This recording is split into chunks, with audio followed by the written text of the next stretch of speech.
سال 2015 سے لے کر آج تک تقریباً 68 ٹرانسجینڈرز کو قتل کر دیا گیا ہے. 1500 ٹرانسجینڈرز کے ساتھ سیکشول ازالٹ ہوا ہے. 480 ٹرانسجینڈرز کے ساتھ وائلنٹ انسیڈنٹس ہوئے ہیں. ان وائلنٹ انسیڈنٹس میں کسی کے منہ کے اوپر تیزاب پھینک دیا گیا, کسی کو خنجروں سے سٹیب کیا گیا, یا اسی طرح کے مختلف کرائمز جو ہیں وہ ان کے ساتھ کنڈکٹ ہوئے ہیں. اس میں سب سے بڑا ایویڈنس ہمارے پاس نایاب علی کا ہے, جس کے منہ کے اوپر تیزاب پھینک کر اس کو ڈسفگر کر دیا گیا. اس کے ساتھ ساتھ خیبر پختونخوا کے اندر گل پانرا نام کے ایک ٹرانسجینڈر کو تقریباً 9 گولیاں مار کر قتل کر دیا گیا, اور قتل کرنے سے پہلے اس کو تقریباً 10 آدمیوں نے گینگ ریپ کیا. یہ ہمارے پاکستان کے اندر ٹرانسجینڈرز کی کنڈیشن ہے کہ وہ سوشلی کس طریقے سے اپنی زندگی یہاں پہ گزار رہے ہیں. ان کے مسائل میں جو سب سے بڑے مسائل ہیں, ان میں سب سے پہلا مسئلہ تو یہ ہے کہ ان کو سوسائٹی سے ٹوٹل ایکسکلوڈ کیا جاتا ہے. ان کو ایک علیحدہ چیز سمجھا جاتا ہے, جس کی وجہ سے نہ ان کو ایجوکیشن کے اندر کوئی پارٹ دیا جاتا ہے, نہ ان کو جابس کے اندر کوئی پارٹ دیا جاتا ہے, نہ ان کو امپلائمنٹ کے اندر کوئی پارٹ دیا جاتا ہے, نہ ان کو پبلک ہیلتھ کے اندر کوئی پارٹ دیا جاتا ہے. یعنی جو بھی اسٹیٹ کی میجر چیزیں ہیں یا جو بھی اسٹیٹ کی میجر ذمہ داریاں ہیں, ان ساری ذمہ داریوں میں جو ٹرانسجینڈرز ہیں ان کو ٹوٹلی ایکسکلوڈ کر کے ایک سائڈ پہ کر دیا جاتا ہے کہ آپ اس چیز کے یا تو اہل نہیں ہیں یا آپ اس چیز کے قابل نہیں ہیں. اس کے ساتھ ساتھ ان کی ہیومن ٹریفکنگ, ان کو فیملی کی طرف سے ڈس آن کرنا, سوسائٹی کی طرف سے ان کو ایکسکلوڈ کرنا, اس کے ساتھ ساتھ فورسڈ پروسٹیٹیوشن ہے جو کہ ان سے کروائی جاتی ہے. تو یہ آج ہمارے معاشرے کے اندر جو ہمارے ٹرانسجینڈرز ہیں ان کے کچھ بنیادی مسائل ہیں جن کے بارے میں ہمیں جاننا بہت زیادہ ضروری ہے. اب ان مسائل کا جاننا کیوں ضروری ہے؟ 2018 کے اندر پاکستان کے اندر ایک ٹرانسجینڈر ایکٹ آیا. اس ٹرانسجینڈر ایکٹ کے اندر یہ جو معاشرے کے تیسری جنس کے افراد ہیں ان کے لیے کچھ خاص حقوق کی بات کی گئی, ان کی کچھ ڈیفینیشنز کی گئی, اور ان کو کچھ نہ کچھ اسٹیٹ نے پیرنٹل رول پلے کرتے ہوئے کچھ رائٹس دیے, جس کے تحت وہ بل جو ہے وہ قومی اسمبلی کے اندر پیش ہوا. پولیٹیکل انریسٹ کی وجہ سے وہ بل ڈیلے ہوتا گیا, اور تقریباً 2 دن پہلے ٹرانسجینڈر ایکٹ 2018 اکثریتی رائے کے ساتھ قومی اسمبلی سے منظور ہو گیا ہے. اب جیسے ہی یہ منظور ہوتا ہے ایک پوری کیمپین لانچ ہو جاتی ہے جو کہ اس ایکٹ کے خلاف بات کرنا شروع کر دیتے ہیں. اب سب سے پہلے دیکھتے ہیں کہ یہ جو لوگ اس کے خلاف بات کر رہے ہیں وہ بنیادی طور پہ کیا کہہ رہے ہیں. وہ یہ کہہ رہے ہیں کہ آپ نے اس ایکٹ کے ذریعے LGBTQ جو کہ لیسبین, گے, بائی سیکشول, ٹرانسجینڈر اور کوئرز ہیں, ان کی موومنٹ کو آپ نے بنیادی طور پہ پاکستان کے اندر الاؤ کر دیا ہے. پھر وہ کہتے ہیں کہ اس ٹرانسجینڈر ایکٹ کے ذریعے آپ پاکستان میں فحاشی پھیلا رہے ہیں, آپ ہوموسیکشوالٹی کو الاؤ کر رہے ہیں. اس کے ساتھ ساتھ آپ جو ہمارے معاشرے کا ایک سوشل فیبرک ہے, جو ہمارا ایک کلچرل فیبرک ہے, جس میں شادی کا انسٹیٹیوشن جو ہے وہ بہت زیادہ بنیادی رول پلے کرتا ہے, آپ اس بنیادی انسٹیٹیوشن کو ڈسفگر کرنے کی کوشش کر رہے ہیں اس ایکٹ کی وجہ سے. اور اس کے ساتھ ساتھ وہ لوگ یہ کہتے ہیں کہ آپ کو اس کے لیے باہر سے فنڈنگ ہوئی ہے, امریکہ سے, اسرائیل سے, یہودی فنڈنگ جو ہے وہ آپ کو ہوئی ہے. تو یہ بنیادی طور پہ اپوزیشن ہے جو کہ آج اس ٹرانسجینڈر ایکٹ کے خلاف بات کر رہی ہیں. اب اس اپوزیشن کا جواب دینے سے پہلے ہمیں تھوڑا سا اس ٹرانسجینڈر ایکٹ کی طرف جانا چاہیے کہ اس ایکٹ میں کیا کیا باتیں ہوئی ہیں. سب سے پہلے تو آپ اس ایکٹ کو اٹھا کر دیکھیں تو اس میں ٹرانسجینڈر کی ایک ڈیفینیشن کی گئی ہے. اس ڈیفینیشن کے فردر 3 شقیں ہیں, جس کے اوپر تیسری شق کے اوپر سب سے مین جو بیک لیش ہے وہ آیا ہے. سب سے پہلے میں آپ کو بتاتا ہوں 3 ڈیفینیشنز کیا ہیں. ٹرانسجینڈر پہلے نمبر پہ کوئی بھی ایسا پرسن جس کا برتھ کے ٹائم پہ یعنی پیدائش کے ٹائم پہ جو سیکشول آرگنز ہیں وہ ایمبیگوس ہوں, ان کو ٹرانسجینڈر کہا جاتا ہے. یہ پہلی ڈیفینیشن. دوسری اس کی ڈیفینیشن یہ ہے کہ کوئی بھی شخص جو کہ کیسٹریٹڈ ہو جائے اپنے لائف میں کسی بھی ٹائم پہ, یا کسی حادثے میں اپنے سیکشول آرگنز جو ہیں وہ کھو جائے, وہ اپنے آپ کو ٹرانسجینڈر ڈکلیئر کر سکتا ہے.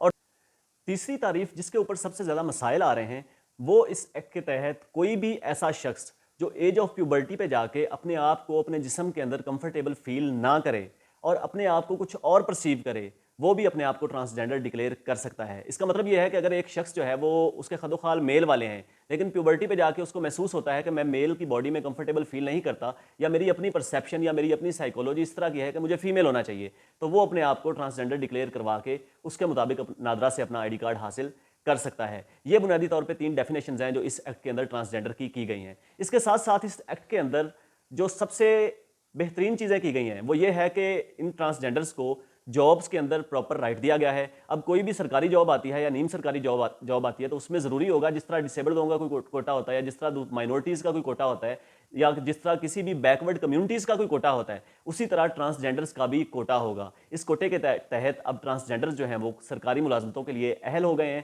اور اب وہ سرکاری آفسز میں بھی بیٹھا کریں گے. پھر دوسرے نمبر پہ ان کے لیے اسپیشل ووکیشنل انسٹیٹیوٹس بنانے کا اعلان کیا گیا ہے. اس ایکٹ کے تحت اب ट्रांसजेंडर्स के लिए बॉडी के हिसाब से, उनकी साइकोलॉजी के हिसाब से, और वो जिस तरीके का वर्क कर सकते हैं उस तरीके से उनके लिए वोकेशनल इंस्टीट्यूट्स बनाए जाएंगे, उनमें उनको बाकायदा ट्रेनिंग दी जाएगी और उस ट्रेनिंग के बाद वो प्रॉपर अपना एक इज्जतदार तरीके से ज़िंदगी गुजार सकेंगे। फिर तीसरे नंबर पे सरकार के लिए ये लाजिम बनाया गया है कि सरकार ये जो ट्रांसजेंडर्स हैं जिनको घरों से डिसऑन कर दिया जाता है उनके लिए प्रॉपर शेल्टर होम्स बनाएं। उन शेल्टर होम्स के अंदर वो आराम से अपनी ज़िंदगी जो है उसको गुजार सकते हैं। फिर उसके बाद चौथे नंबर पे इनके लिए पब्लिक हेल्थ केयर के अंदर प्रॉपर एक अलहदा से सिस्टम बना दिया गया है। यानी अब कोई भी ट्रांसजेंडर हॉस्पिटल में जाता है तो उस जिस तरह एक मेल वार्ड होता है और एक फीमेल वार्ड होता है, इसी तरह एक ट्रांसजेंडर वार्ड भी होगा, उस वार्ड के अंदर ट्रांसजेंडर्स को ट्रीट किया जाएगा।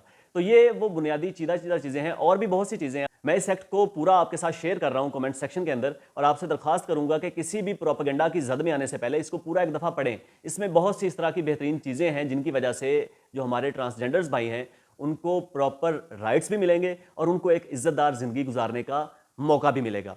इसके ऊपर मेन एतराज़ जो है वो क्या है? इसके ऊपर मेन एतराज़ जो कंजर्वेटिव पीपल पाकिस्तान के लगाते हैं वो ये लगाते हैं कि कोई भी बंदा जो है वो मेल है, वो कल को उठ के अपने आप को डिक्लेयर कर दे कि मैं जनाब फीमेल हूँ, तो क्या नादरा उसके लिए पाबंद होगा कि नादरा उसका आईडी कार्ड भी उसको फीमेल का बना के देगा या ट्रांसजेंडर फीमेल का बना के देगा? फिर उसके बाद एम्प्लॉयमेंट में भी उसको ट्रांसजेंडर फीमेल के तौर पे डील किया जाएगा। इसी तरह वो अगर पब्लिक टॉयलेट्स में जाता है तो वहाँ पे भी वो ट्रांसजेंडर फीमेल के तौर पे एक्ट करेगा। इसी तरह वो सर्विस पब्लिक ले रहा है उसमें वो ट्रांसजेंडर फीमेल के तौर पे एक्ट करेगा।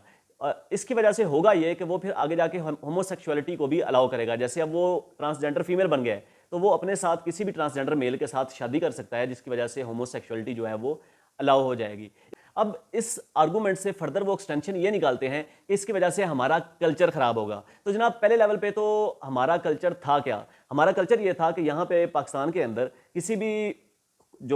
किसी भी ट्रांसजेंडर है उसको जब सेक्स के लिए कोई भी कस्टमर लेके जाता है तो वो कस्टमर अपना राइट समझता है कि वो उस ट्रांसजेंडर के साथ सेक्सुअल अब्यूज़ कर सकता है। फिर वो कस्टमर सिर्फ अकेले सेक्सुअल अब्यूज़ नहीं करता बल्कि अक्सर व बेशतर ऐसे होता है कि वो अपने दोस्तों को भी इनवाइट करता है और एक ट्रांसजेंडर के साथ तकरीबन 10 लोग या 15 लोग मिलकर गैंग रेप करते हैं। इसके मल्टीपल एविडेंस हमारे सामने आ चुके हैं और इसके खिलाफ कोई एक्शन भी नहीं लिया जाता, क्योंकि पुलिस के पास जब केस जाता है तो पुलिस पहले लेवल पे तो केस जो है वो उसको पुटअप ही नहीं करती थी कि ये ट्रांसजेंडर है, इसके तो कोई राइट्स ही नहीं है। इवन इफ वो पुटअप कर भी लेती थी तो उसमें जो उस ट्रांसजेंडर की जो फैमिली है वो उस केस को ख़त्म कर देती थी। तो अब इस एक्ट की वजह से स्टेट जो है वो इटसेल्फ इन केसेस में एक मुद्दई के तौर पे सामने आएगी और वो इनका केस लड़ेगी। तो हमारा कल्चर जो है वो ट्रांसजेंडर्स को लेके जब इतनी वायलेंस पे मुश्तमिल है तो उसमें अब हमें कंपैरिजन की ज़रूरत है कि कौन सा ऑप्शन हमारे लिए बेस्ट है। क्या हम थोड़ी सी ये जो बैकलैश आ रहा है इस बैकलैश की बिना पे हम इतना अच्छा जो हमारे पास एक बिल आया है उस सारे बिल को इग्नोर कर दें? अच्छा, अब ये जो कल्चरल इशू है इसका हल भी ये बड़ा मज़ेदार पेश करते हैं जो लोग इस बिल की मुखालफत करते हैं। वो लोग कहते हैं कि एक मेडिकल बोर्ड बनाया जाए, उस बोर्ड के सामने उस ट्रांसजेंडर को पेश किया जाए और वो बोर्ड डिसाइड करे कि क्या ये बंदा जो है वो वाकई ट्रांसजेंडर है, क्या ये मेल है या फीमेल है। अब इस आर्गूमेंट को डिबंक करने के लिए ज़रूरी है कि हम इस सारे केस का जो मेन स्टेक होल्डर है यानी ट्रांसजेंडर, उनकी राय देखें कि वो इस बारे में क्या देखते हैं। तो उनके जो लीडिंग एक्टिविस्ट्स हैं वो इस बारे में इस आर्गूमेंट को इस तरीके से डिबंक करते हैं कि जनाब वाला देखें, जब भी कोई बंदा नादरा के पास अपना आईडी कार्ड बनवाने जाता है और अपने आप को वो मेल डिक्लेयर करता है तो नादरा उससे हरगिज़ ये नहीं पूछता कि जनाब आप हमें कपड़े उतार के दिखाओ कि आप मेल हो या नहीं हो। या फीमेल जाती है तो नादरा वाले उसको ये नहीं कहते कि आप कपड़े उतार के दिखाओ आप फीमेल हो या नहीं हो, बल्कि सिर्फ उसकी परसेप्शन के ऊपर या उसके कहने के ऊपर नादरा मान जाती है, यानी स्टेट जो है वो मान जाती है कि यह बंदा मेल है या फीमेल है। तो ट्रांसजेंडर्स कहते हैं कि जब आप मेल और फीमेल को ये राइट दे रहे हो कि जब वो कह रहे हैं कि मैं मेल हूं और फीमेल हूं और स्टेट मान रही है, तो ट्रांसजेंडर्स को ये राइट क्यों नहीं दिया जाता? उनको मेडिकल बोर्ड के सामने आप क्यों पेश करना चाहते हैं? अगर आपने मेडिकल बोर्ड के सामने ट्रांसजेंडर्स को पेश करना है तो फिर मेल्स को भी मेडिकल बोर्ड के सामने पेश करें और फीमेल्स को भी मेडिकल बोर्ड के सामने पेश करें। यह बड़ा एक वैलिड आर्गूमेंट है जिसका मुखालिफ साइड से हमें कोई जवाब सुनने को नहीं मिलता।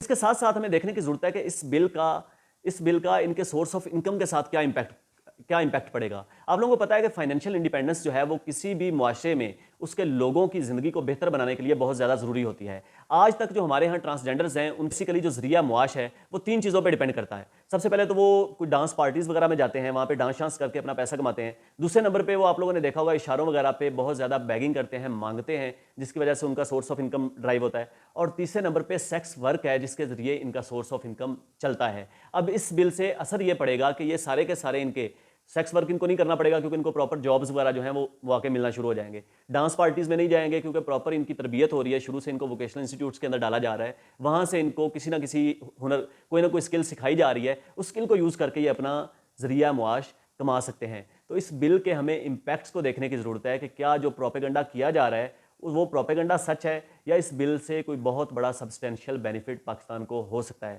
تو ہم لوگوں میں ایک بہت بڑا مسئلہ ہے کہ ہم لوگ گرینڈیوسٹی کا شکار ہیں. گرینڈیوسٹی سے مراد یہ ہے کہ کوئی بھی ایک چیز آتی ہے جو کبھی ویسٹ نے کی ہو اور وہ ہمارے یہاں آتی ہے تو ہمیں یہ لگتا ہے کہ ویسٹ نے کوئی پیسے دے کے یا کوئی سازش کر کے یہ چیز ہم پہ تھوپ دی ہے.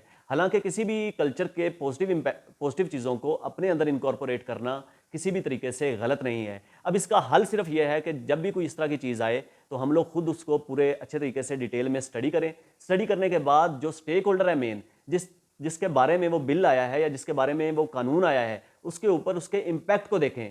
صرف اس کے امپیکٹ کو ان افیکٹڈ لوگوں کے اوپر دیکھ کے سمجھ لگ جائے گی کہ یہ چیز کتنی اچھی ہے یا کتنی بری ہے. Thank you.